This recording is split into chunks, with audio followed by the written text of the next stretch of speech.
यहूदा अध्याय 1।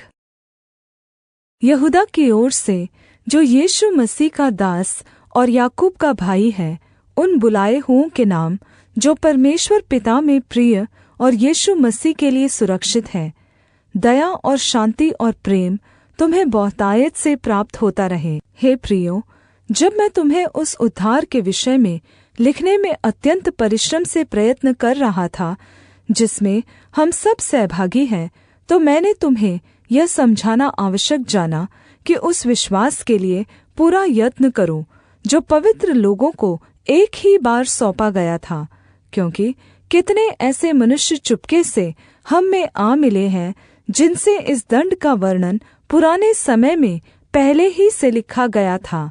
ये भक्तिहीन हैं और हमारे परमेश्वर के अनुग्रह को लुचपन में बदल डालते हैं और हमारे एकमात्र स्वामी और प्रभु यीशु मसीह का इनकार करते हैं। यद्यपि तुम सब बात एक बार जान चुके हो, तो भी मैं तुम्हें इस बात की सुधि दिलाना चाहता हूँ कि प्रभु ने एक कुल को मिस्र देश से छुड़ाने के बाद विश्वास न लाने वालों को नाश कर दिया। फिर जिन स्वर्गदूतों ने अपने पद को स्थिर न रखा वरन अपने निज निवास को छोड़ दिया, उसने उनको भी उस भीषण दिन के न्याय के लिए अंधकार में, जो सनातन के लिए है, बंधनों में रखा है। जिस रीति से सदोम और गमोरा और उनके आसपास के नगर, जो इनके समान व्यभिचारी हो गए थे और पराए शरीर के पीछे लग गए थे, आग के अनन्त दण्ड में पड़कर दृष्टांत ठहरे हैं, उसी रीति से ये स्वप्नदर्शी भी अपने अपने शरीर को अशुद्ध करते और प्रभुता को तुच्छ जानते हैं और ऊंचे पद वालों को बुरा भला कहते हैं। परंतु प्रधान स्वर्गदूत मीकाएल ने जब शैतान से मूसा के शव के विषय में वाद विवाद किया, तो उसको बुरा भला कह के दोष लगाने का साहस न किया, पर यह कहा, प्रभु तुझे डांटे। पर ये लोग जिन बातों को नहीं जानते उनको बुरा भला कहते हैं, पर जिन बातों को अचेतन पशुओं के समान स्वभाव ही से जानते हैं, उनमें अपने आप को नाश करते हैं। उन पर हाय कि वे कैन के समान चाल चले और मजदूरी के लिए बिलाम के समान भ्रष्ट हो गए हैं और कोरह के समान विरोध करके नाश हुए हैं। यह तुम्हारी प्रेम भोजों में तुम्हारे साथ खाते पीते समुद्र में छिपी हुई चट्टान सरीखे हैं और बेधड़क अपना ही पेट भरने वाले रखवाले हैं। वे निर्जल बादल हैं जिन्हें हवा उड़ा ले जाती है, पतझड़ के निष्फल पेड़ हैं जो 2 बार मर चुके हैं और जड़ से उखड़ गए हैं। ये समुद्र के प्रचंड हिलकोरे हैं जो अपनी लज्जा का फेन उछालते हैं। ये डावाडोल तारे हैं जिनके लिए सदा काल तक घोर अंधकार रखा गया है।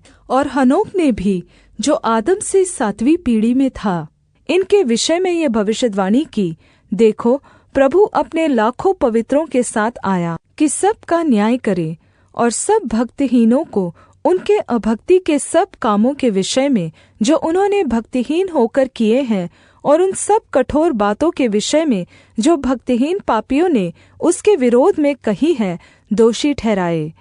ये तो असंतुष्ट, कुड़कुड़ाने वाले और अपनी अभिलाषाओं के अनुसार चलने वाले हैं और अपने मुँह से घमंड की बातें बोलते हैं और वे लाभ के लिए मुँह देखी बड़ाई किया करते हैं।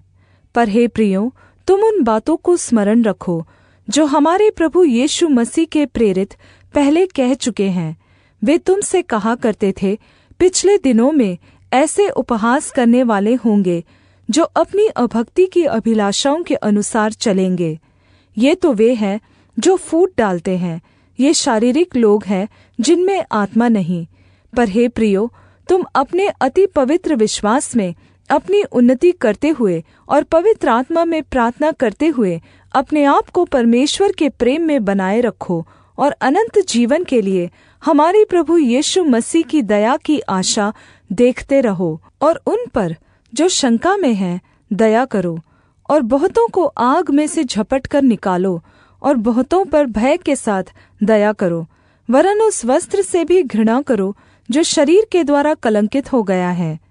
अब जो तुम्हें ठोकर खाने से बचा सकता है और अपनी महिमा की भरपूरी के सामने मगन और निर्दोष करके खड़ा कर सकता है, उस एकमात्र परमेश्वर के लिए हमारे उद्धारकर्ता की महिमा, गौरव, पराक्रम और अधिकार हमारे प्रभु यीशु मसीह के द्वारा जैसा सनातन काल से है, अब भी हो और युगानुयुग रहे।